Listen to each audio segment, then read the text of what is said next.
Hello again, I'm back with another update here.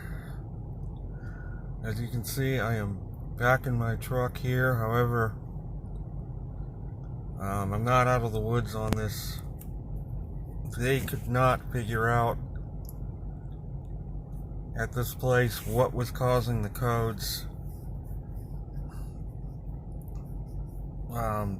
So they referred me to the nearest dealer, which is all the way over in Mobile, Alabama. So I didn't get out of there until 4:30 p.m. So too late to get it all the way to the dealer. So I will have to get it there tomorrow morning. And again, I'm hoping it will be an easy fix, that it's not going to require anything major. Maybe a wire came loose somewhere and they can pinpoint where it is, perhaps. So it will be going in tomorrow. They won't be able to look at it till tomorrow afternoon. So I'm looking at probably I'm not going to be up and running until next week by the looks of it.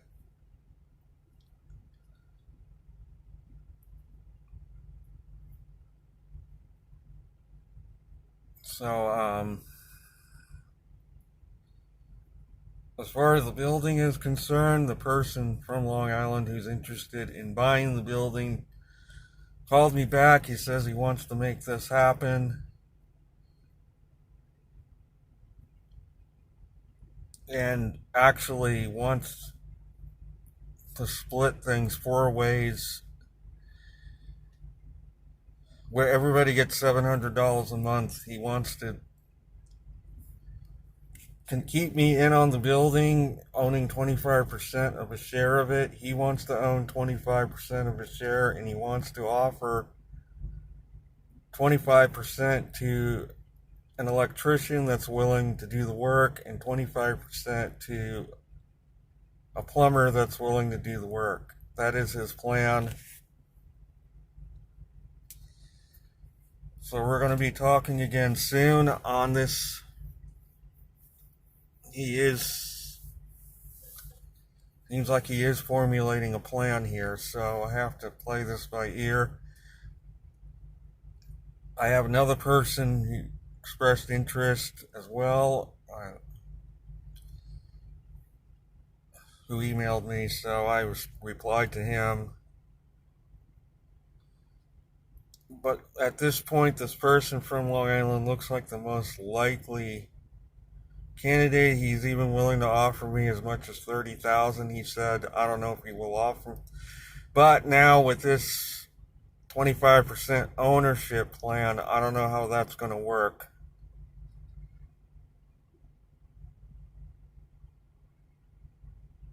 I guess he said he's going to use $700 a month toward the building. He's going to have rent at $700 a month for each unit, sounds like. Or that's his plan. So I have to think about if I want to be involved in this or not. I'm not 100% sure I really want to be. I will have to talk with him more, see what exactly he's got in mind about all of this.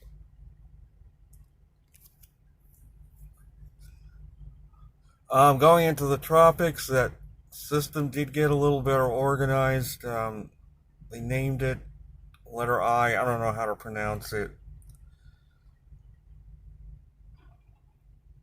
It is moving toward the northwest now. It's highly unlikely it's going to make landfall anywhere. They're saying it's going to get close to Florida. There is a cold front coming down over the western Atlantic that's going to likely deflect it east out to sea before it gets very far north. It's going to hit that cold front. Whether it actually even becomes a hurricane is in question. It appears that It did get better organized this afternoon, however. In the last couple frames, I noticed that there is some drier air punching into it from the west that seems to be um, breaking it up a little bit, especially in the last couple of frames this evening. I have to see how that goes. And it's likely going to get more shear as it goes further north, closer to that front. It's going to begin to get absorbed into that. Of course, they're probably going to try to make an excuse to say it's a hurricane to boost the numbers. I don't think at this point the window is going to be very large for it to become a hurricane before it hits that front.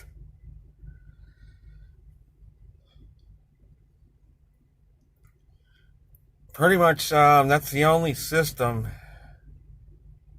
globally right now that's even a tropical storm right now. There is nowhere else on the entire globe that has any tropical storms or hurricanes or typhoons. Nowhere. Not one to be found anywhere, except for this one. There is the impressive looking circulation come off Africa. Remains to be seen what that's going to do as it gets across the Atlantic. Could develop into something. Will have to be watched. The second system is nearing the coast of South America. It doesn't look very organized. Another low crossing the Arabian Sea. That was the southern tip of India. It's now moving across the Arabian Sea toward Africa. There's another low that was moving across the Philippines, another tropical low that has moved into the South China Sea, but again, it's not developing into a typhoon. It's a large circulation of showers and thunderstorms, nothing more.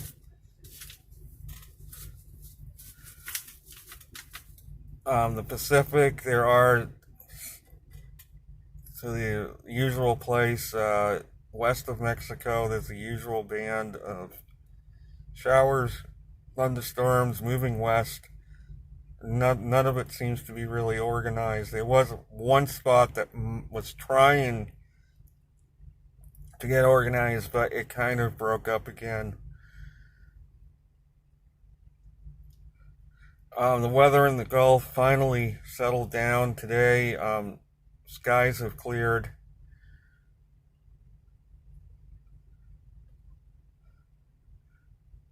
And so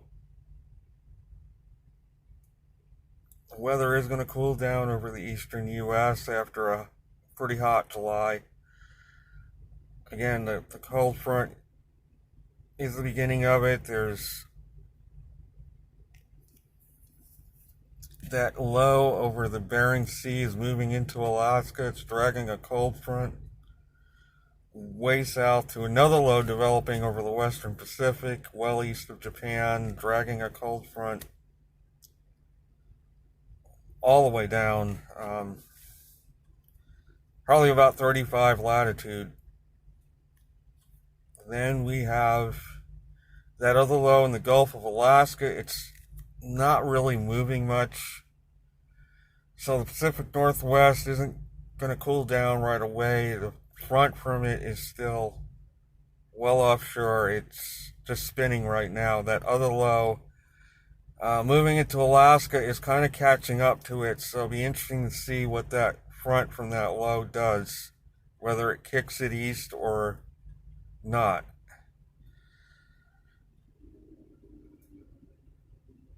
And so, and then we got that low off the British Isles. It's going to bring some rain and cooler temperatures to that region. Already is to Ireland and Scotland. It's going to spread down to England probably by tomorrow. And so that is it. That is the highlights from the tropics. and the weather in the Northern Hemisphere.